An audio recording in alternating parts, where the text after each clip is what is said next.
नमस्कार जंटू में स्वागत है आपका। मैं हूं योगेंद्र। आप देख रहे हैं एक मुलाकात। एक मुलाकात में आज हमारे साथ हैं कांग्रेस के दिग्गज नेता और राजस्थान विधानसभा के 5 बार सदस्य रहे, 3 बार मंत्री रहे, माधव सिंह जी दीवान साहब। दीवान साहब आपका जंटू में बहुत बहुत स्वागत है।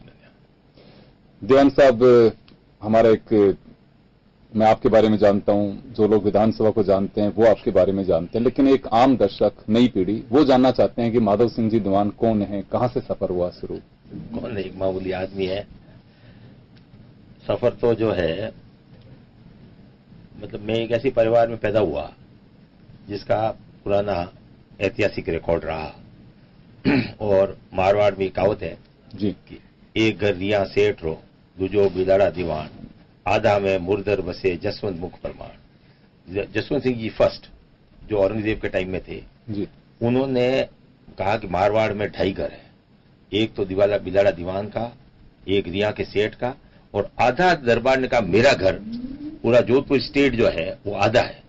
तब से एक परिवार, आप समझ सकते हैं, जो 300 साल पहले जिसके बारे में कहावत की गई हो, उस परिवार में मैं पैदा हुआ। लंबी हिस्ट्री है, 500 साल की। 500 साल पहले आई माता जी हमारे घर पधारे, हमारे पूर्वजों ने बहुत सेवा की उनकी, और उन्होंने आई पंथ की स्थापना करी, जिसमें कोई दिखावा नहीं, कोई आडंबर नहीं, कुछ नहीं, सीधा। और अंत समय में जब वो अंतर्ध्यान हुए तब उन्होंने अपनी गादी पर हमारे पूर्वज गोविंददास जी को बैठाया और कहा जैसा हमको समझते हो वैसा इनको समझना। और गोविंददास जी को ये कहा कि कोई ढोंग तथिंग दिखाने की जरूरत नहीं है, सीधा सा सिंपल रहो, गृहस्थ जीवन का पालन करो। और उस लाइन में मैं 19वां दीवान हूं।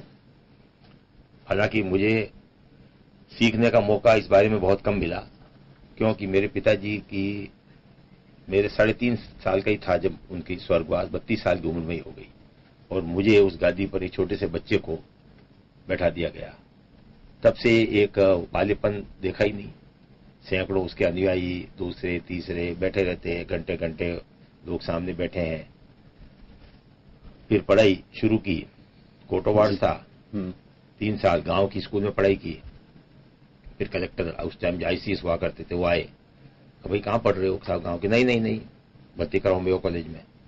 तो मेयो कॉलेज अजमेर, उस टाइम तो स्थिति और थी, बिल्कुल राजा महाराजाओं का ही वो पूरा था, वहां भर्ती करा दिया।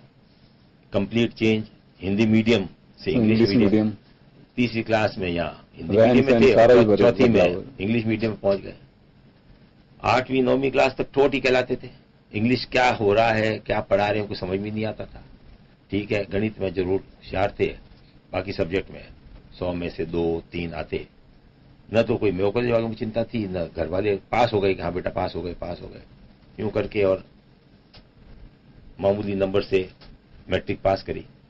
मैट्रिक पास करके वहां पर उस टाइम इंटरमीडिएट हुआ करती थी जी। तो किसी ने पूछा क्या बनना चाहते हो? इंजीनियर बनना चाहते हैं। नंबर कितने आए? तो हंसे। हाँ। परंतु कोई ईश्वर की कृपा ही कहूंगा, क्या, एक मोटा सा लड़का था हमारे साथ ही पढ़ने वाला जी, बड़ा होशियार था। उसने मेरे को कहा माधव मेरे साथ पढ़ेगा क्या? मोटा था, उसका पसीना वसीना ज्यादा आता था, थोड़ा बाजता था। एक बार तो मेरे को हुआ, मैंने कहा यार कहाँ इसके साथ पढ़ेंगे। फिर मैंने कहा आज एक बार रिस्क लो। तो हम दोनों ने 4 महीने साथ पढ़ाई की। तो साथ पढ़ाई ऐसे की कि सारे क्वेश्चन सॉल्व कर दिए, पुराने नए क्वेश्चन पेपर, ये वो। और जब बोर्ड एग्जाम पेपर आए तो हमको सब कुछ आता था जी। और जिसका नतीजा ये हुआ कि एक तरफ तो ठोट थे और एक तरफ बोर्ड में 3rd पोजीशन आ गई जी। तो उत्साह खुद का भी बड़ा, तो बड़ा। उस टाइम 2 इंजीनियरिंग कॉलेज हुआ करते थे, जोधपुर और पिलानी। जहां अप्लाई किया वहीं एडमिशन मिल गया, 3rd पोजीशन थी। तो पिलानी में अप्लाई किया, बिट्स में जी। वहां मैकेनिकल ब्रांच जो सबसे इंपॉर्टेंट थी, उसमें नंबर आ गया। 4 साल वहां से पास किया। अब आप देखो ये सब सीक्वेंस अपने आप हो रहा है। मतलब मैं कुछ नहीं कर रहा हूं जी जी। उस टाइम बिरला परिवार को 100 साल हुए थे, तो बिरला परिवार सारा पिलानी में इकट्ठा हो रखा था। तो नोटिस आ गया, साहब जो भी बिरला में नौकरी करना चाहते हैं कल सुबह चंद्र भवन में आ जाएं। तो साहब हम दोस्त थे, सब चले गए। वहीं हमारा सिलेक्शन हो गया। सेकेंड डे अपॉइंटमेंट लेटर मिल गया। कलकत्ता में केशवराम इंजीनियरिंग, जिसका एक फर्नेस डिवीजन था जिसमें जापानीज कोलैबोरेशन था, उसमें नौकरी मिल गई। कलकत्ता चले गए डिजाइन डिपार्टमेंट में। जापान वाले इंजीनियर के साथ दिन रात उनके साथ रहना करना, खाना पीना सब उनके साथ। तो एक तरह से वो जापानी कल्चर क्या होता उसका मौका मिला। फिर कोई चांस था कि किसी इंजीनियर को जापान भेजना था 1 साल की ट्रेनिंग के लिए जी। तो हमारा नंबर आ गया, तो साल भर जापान चले गए। 1 साल जापान में भी फैक्ट्री में रह के उनके वहां दूसरी फैक्ट्रियों में जाना करना, वो 1 साल उनके हॉस्टल में ही रहे। तो वो एक जापानीज कल्चर को, उनकी कार्य प्रणाली क्या सिस्टम को देखने का मौका। फिर आए, जो कॉन्ट्रैक्ट पूरा हुआ तो छोड़ के घर आ गए। घर पे कौन खाली बैठने देता है, राजनीति में आ गए जी। और खासकर सक्रिय राजनीति में तो 77 में, जबकि कांग्रेस हवा विपरीत थी, इमरजेंसी खत्म हुई थी और नसबंदी चल रही थी। सोजत की सीट से उस तत्कालीन जो एमएलए थे कांग्रेस के, वो पार्टी छोड़ के चले गए। सीट खाली थी। नाथुराम जी ने मेरे को फोन किया, अरे यार देखो यार सीट खाली है, निर्विरोध चली जाएगी, चुनाव लड़ो। अरे मैंने कहा साहब हार दिख रही है सामने। अरे उनका एक बार मेरा कहना मानो और एक बार चुनाव लड़ लो। मैंने कहा हारूंगा कि हार जाना कोई बात नहीं। और साहब उस टाइम 77 में जब अशोक जी ने सरदारपुरा से लड़ा था, तो हमने उस टाइम सोजे से चुनाव लड़ा और कोई ईश्वर की कृपा ही, आई माता जी कृपा समझो, 495 वोट से उस समय के इलेक्शन। और वो भी इस दौर में जब कांग्रेस का लोग साथ छोड़ के जा जिसके जगह अशोक जी भी हार गए थे। उस टाइम अशोक जी भी 77 में वहां से हार गए थे, वहां से सरदारपुरा से। और हम लोग उस टाइम जीत गए। हम उस टाइम 200 में से 41 कांग्रेस के एमएलए जीते थे। उसके बाद जीतने के बाद फिर तो नेचुरली अपन तो हर काम को अपनी नौकरी जैसे करते हैं, हर गांव में हर 2 महीने में पहुंच जाना, हर पंचायत में हर महीने पहुंच जाना। यूं कर गांव में जाते वहीं करीब एक गांव में मैं 50-50, 100 आदमियों को व्यक्तिगत नाम से जानूं जी। तो एक ऐसा संपर्क बना लिया कि उसके बाद वो जो एक बार जो प्रक्रिया शुरू हुई वो 5 बार लगातार जी। टिकट लाने में जरूर तकलीफ पड़ती थी उस टाइम, क्योंकि वही मौका होता है जब नेता अपना बताते हैं वर्चस्व। लेकिन लगातार आपका तो सफर रहा, 5 बार एमएलए लगातार रहे। इसी दौरान फिर मंत्री बनने का, पर मंत्री अपने को कभी भी शुरुआत में नहीं बनाया।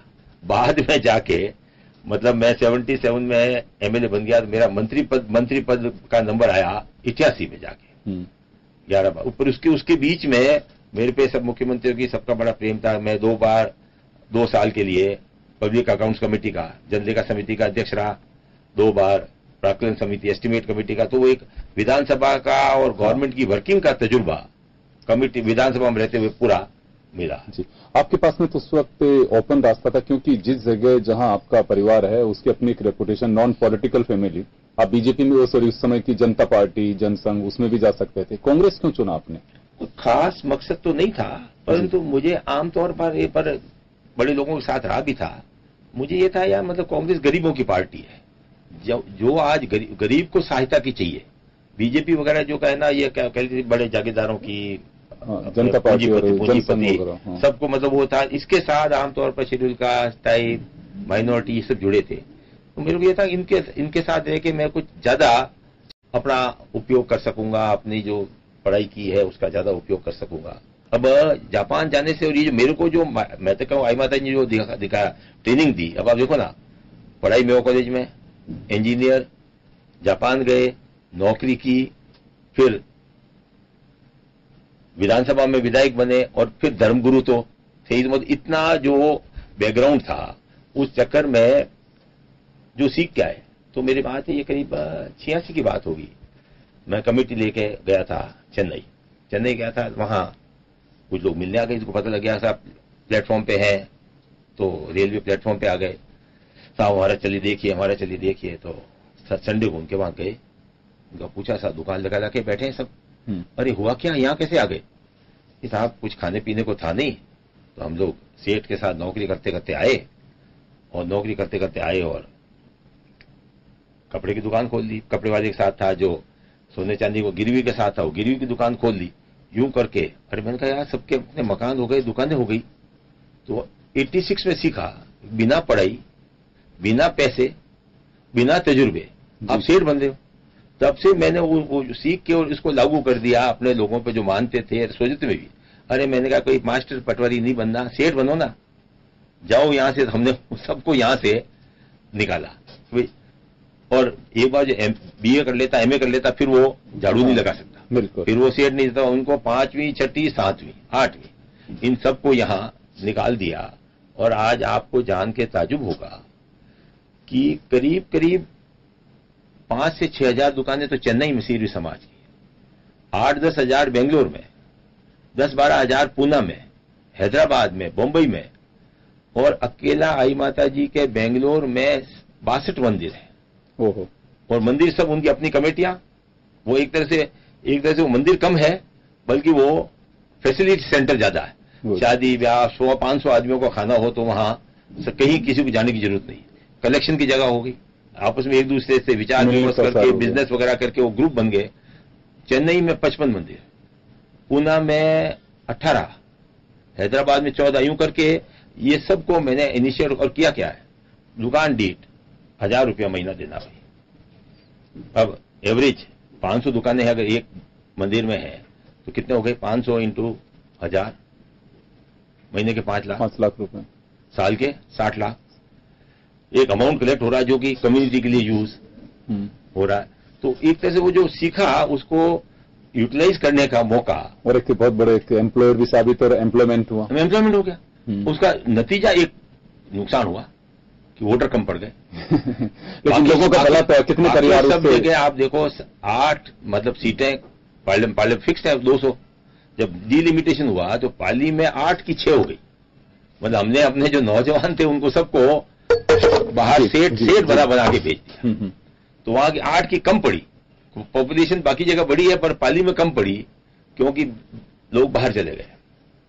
तो अब मैं जहां बाहर जाता हूं तो मैं VIP हूं। एयरपोर्ट पे आ जाते हैं 150 आदमी रिसीव करने। इससे ज्यादा क्या चाहिए? और क्या चाहिए। और आज 15 साल से सक्रिय राजनीति से बाहर हूं पर कोई फर्क पड़ा ही नहीं। वही एक्टिविटी, वही आना जाना, जनसंपर्क वही कायम है। चलिए, माधव सिंह दीवान साहब के साथ में हमारी एक मुलाकात जारी रखेंगे। छोटे से ब्रेक के लिए रुकेंगे और ब्रेक के बाद हम जल्द लौटते हैं।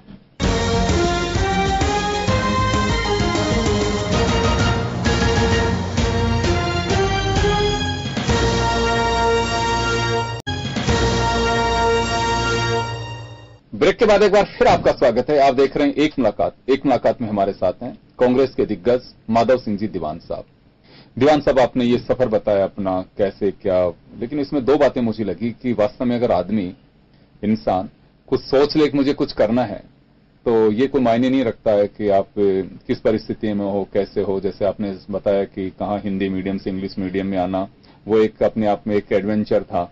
और उसके बाद में जब इंटरमीडिएट में आए हैं, ऐसे साथी को चुना जिसके साथ कोई बैठना नहीं पसंद करता था, लेकिन वो एक लक्ष्य और मेहनत जो थी आप लोगों की, वो एक मैं कहूंगा कि जीवन का एक टर्निंग पॉइंट मान सकते हैं उसको। कुछ हद तक आप सही है जी। तो मैं ये सब ईश्वर की कृपा ही मानता हूँ। बिल्कुल, वो तो सभी के लिए है कि समय समय पर लेकिन मेहनत भी अपनी एक। हाँ, पर मैं पीछे नहीं हटा। मेहनत से जब कोई मौका मिला तो मैंने उसका उपयोग पूरा किया। उसमें फिर मैंने आलस कभी पार्लियामेंट में भाग्य नहीं आजमाया आपने? पार्लियामेंट में एक बार सबसे शुरुआत पार्लियामेंट से की थी जी, 71 में। ओके। मैं 70 में तो नौकरी छोड़ के आया था और पार्लियामेंट के चुनाव आ गए। उस टाइम ये गुट बने थे तो मेरे पास सब पीछे पड़े था और चुनाव लड़ो। जोधपुर से अपने राजमाता जिनका भी कृष्णा कुमारी जी, ये जोधपुर से कैंडिडेट थी निर्दलीय ऊंट के निशान पर। और मुझे लोगों ने पीछे पड़ के और दरबार ने बुलाया। दरबार ने बुलाकर चुनाव लड़ना। मैंने कहा साहब मुझे तो कोई तजुर्बा ही नहीं है, मैं तो मेरे नौकरी करते करते आया हूं कि सब हो जाएगा तजुर्बा। और 71 में चुनाव लड़ा। उस टाइम ये उदयपुर तक पाली कॉन्स्टिट्यूंसी थी, गोगुंदा फलासिया, जो उदयपुर के बिल्कुल सिटी लिमिट तक पाली कॉन्स्टिट्यूंसी थी। निर्दलीय में आप जानते हो कोई पार्टी होती नहीं है, कोई सेटअप होता नहीं है। और वो भी उस दौर में जब इंदिरा जी का नारा था, गरीबी हटाओ नारा 71 में दिया, गरीबी हटाओ। और उस टाइम ये प्रीविपर्स बंद किए थे। तो प्रीविपर्स बंद किए थे, राजा महाराजा आए तो उसका भी असर उल्टा पड़ा कि इतने दिन तो ये आए नहीं, अब ये कैसे आए कि इनका खुद का इंदिरा जी गरीबों को आगे लाना चाहती है। तो उसका असर हमको उल्टा पड़ा। फिर भी मैं खाली 35,000 वोट से ही उस टाइम पर उसने मुझे राजनीति में खींच लिया। अगर मैं वो चुनाव नहीं लड़ता तो शायद मैं राजनीति में आता ही नहीं। उसने मुझे अपनी औकात दिखा दी, उसने मुझे जनता के बीच में जाके भाषण देना सिखा दिया और किस प्रकार आदमी को सक्रिय रूप में कुछ कर सकता है, तो राजनीति के मार्फत ही संभव है। बाकी आदमी समाज में बदलाव लाना आमतौर पर बड़ा कठिन हो जाता है। तो एक 71 से जो शुरुआत हुआ वो 2003 तक चला। वो मतलब एक जो बातों से लगती है जिद भी हो गई कि नहीं अब तो एक बार तो राजनीति में जाना ही है, जीत के बताना है। वो का वही जिद अभी भी है। 2003 में 5 बार जीतने के बाद जब हार गए जी, उसके बाद हारने के बाद सोचे शेड्यूल कास्ट हो गई। तो अपन तो अपने जो कि परिस्थिति और पुराना जो इतिहास था, धर्मगुरु थे, तो अपने पिछले 15 साल में पूरा अपना समय आई पंथ को बढ़ावा देने और सीधे समाज को किस प्रकार खाली धर्म के ही नहीं, एक धर्म के ओट में उनका आर्थिक विकास कैसे करना, जो कुरीतियां हैं वो उसको कैसे कम करना, और एक एब्सोल्युटली जो खेतियर जाति थी उनको अपने जापान के और सब तजुर्बे में व्यापारी कैसे बनना संभव ही नहीं था। पर जो एक एक्सपेरिमेंटल मॉडल जब मैं मद्रास गया और वहां देखा तो मुझे 10-15 लोग मिले, मैं जो कमेटी का चेयरमैन था विधानसभा की, तो देखा तो उनके जाके जब स्टडी की तो क्या लेके आए साहब, फटी हुई नेकर पहन के आए थे। क्या किया साहब, सेठों की नौकरी की 5 साल 7 साल 10 साल, कुछ पैसे कमाए, सीख गए तो छोटी सी दुकान खोल ली जाके बाहर गांवों में खेड़ों में। तो कपड़े वाला जो था वो कपड़े वाली दुकान खोल दी, गिरवी वाले ने गिरवी की, बिजली वाले ने बिजली की, यूं करके और 4-5 साल में वो लोग पैसे वाले हो गए। अरे मैंने कहा ये तो रोल मॉडल तैयार है, कहीं कोई यूनिवर्सिटी में सीखने की जरूरत नहीं है, कोई रिसर्च कराने की जरूरत नहीं है। सबको मैंने आके और प्रचार करना शुरू किया, जाओ यहां से बंद करो, पढ़ाई बंद करो। लोग कहते साहब आप तो खुद पढ़े लिखे हो, बस पढ़े। मैंने कहा पढ़े लिखे हम हैं पर हम नौकरी है, अपने तो सेठ बनना है। क्योंकि मैं धर्मगुरु था और आस्था थी, जैसा मैंने कहा लोगों ने उसको आंख मीच के कर लिया। और 5वीं 7वीं 10वीं छोड़ के लोग मद्रास, बेंगलोर, हैदराबाद, पूना जो कि अच्छे शहर हैं, वहां सब सेठों के यहाँ नौकरी करने चले गए और नौकरी करते करते सेठ बन गए। आज करीब 90% 90% परिवारों, हर परिवार की एक दुकान है। मतलब एक जो खेतियन जाति थी वो पूरी तरह से अपने आप को एक व्यावसायिक में परिवर्तन कर गई। सबके बड़े बड़े आलीशान कमरे हैं, मकान हैं, अपनी दुकानें हैं, कॉम्प्लेक्स हो गए।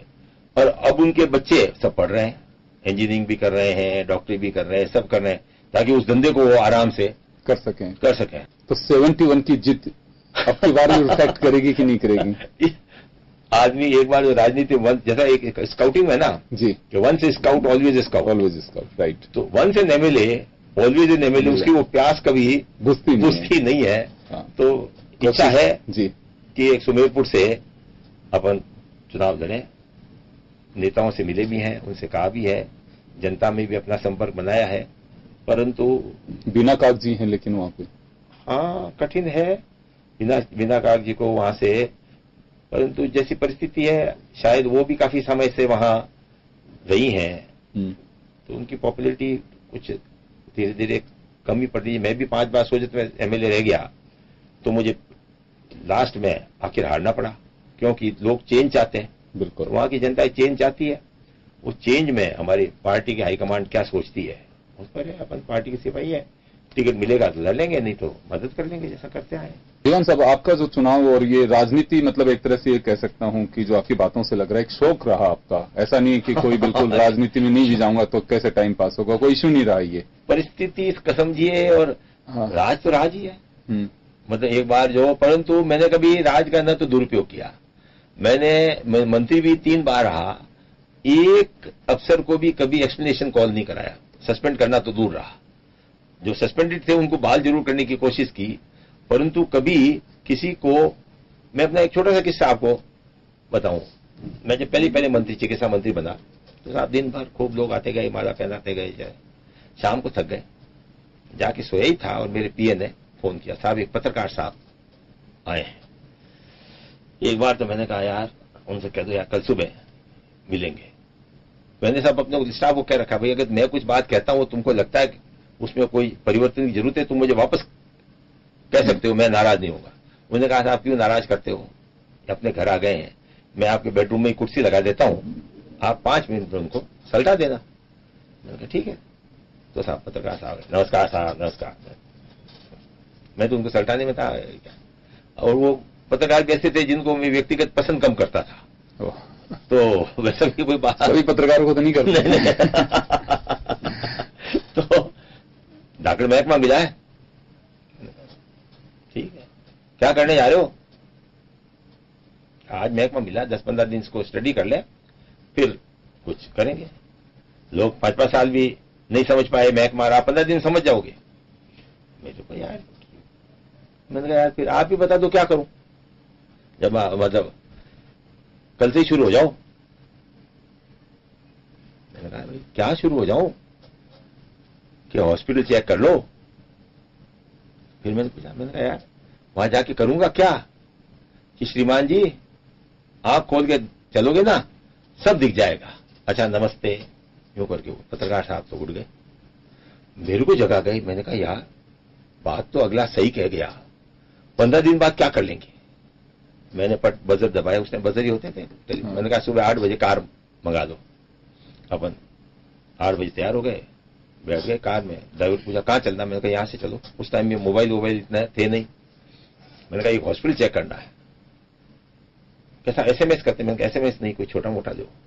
तो छोटा मोटा मैंने कहा जेके लॉन।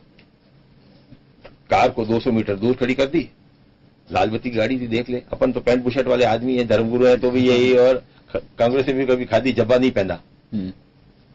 आ गए था, चुपचाप पैदल पैदल आए, जाके वहां देखा तो साला नरक था। उल्टियां पड़ी, टट्टियां पड़ी, ये गप्पे मार रहे हैं, हा हू धा धू, आउटडोर में कोई बैठा हुआ नहीं है। वार्ड में गया तो वहां खड़ा नहीं रहा जाए, बाथरूम में गया तो वहां थोड़ी देर में पता लग ही जाता है। थोड़ी देर बाद सुपरडेंट साहब दौड़े हुआ है, साहब आप आते, हम आपका स्वागत करते, ये करते वो करते, आप ये क्या हुआ। अरे मैंने कहा आपके यहाँ यूनिट कितने हैं साहब? 2 यूनिट हैं, 3 यूनिट जिसमें एक तो मैं हूं। मैंने कहा सब यूनिट हेड्स को आपका ऑफिस में बुला लीजिए। घूम के आए, आगे मैंने तीनों यूनिट हेड को मैंने कहा आप तो यहाँ रोज रहते हैं इसलिए आपको दिखता नहीं है, मैं पहली बार आया हूं, यहाँ सब दिख गया। 5 दिन का टाइम दे रहा हूं। 5 दिन में अगर व्यवस्था ठीक नहीं हुई, साफ सफाई सब एफिशिएंसी नहीं आई, तो एक तो बीकानेर जाओगे, एक कोटा जाओगे और एक अजमेर जाओगे। Is it clear? बात खत्म कर दी और आ गया। मेरे साथ जो पीए था वो पत्रकार टाइप ही था, उसने ये न्यूज बना के और अखबार में दे दी। अब आज ही मंत्री बने आप और कल आपने हॉस्पिटल चेक किया, एक राजस्थान में पूरा वैसे सारे हॉस्पिटल ठीक। अब एक पत्रकार छोटा सा जिसको मैं पसंद नहीं कर रहा हूं, उसने मेरी आंख खोल दी और मुझे एक पॉपुलर रास्ता दिखा दिया। तो कई बार ऐसा होता है, कोई अपनी लाइक्स नहीं, कोई ईश्वर भेजता है और आपको जगह देता है। सर आपका जो राजनीति का एक्सपीरियंस रहा, जब पहला आपने चुनाव लड़ा 1971 से 2003 तक का जो सफर तो आज भी है आपका, कुछ ऐसा देखा आपने राजनीति में बदलाव, या कुछ ऐसा कभी महसूस होता है कि गलत डिसीजन रहा मेरा? अभी जब मेरा प्रोस्टेट का ऑपरेशन हुआ था तो अशोक जी मुझसे मिलने आए थे हॉस्पिटल में कि दीवान साहब कैसा लग रहा है राजनीति के बाहर और अंदर।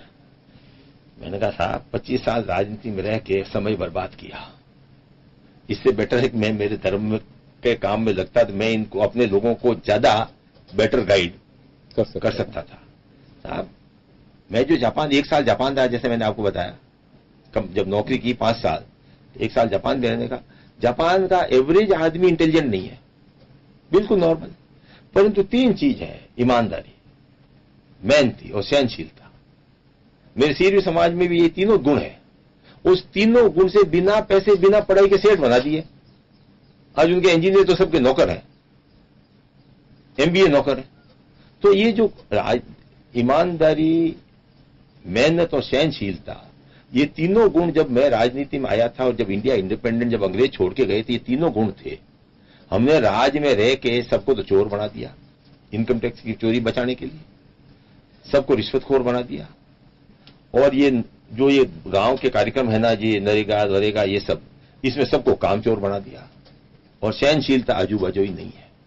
मैंने सारा ये, जब मैं सोचे तो MLA बना था, पूरा हरा भरा था।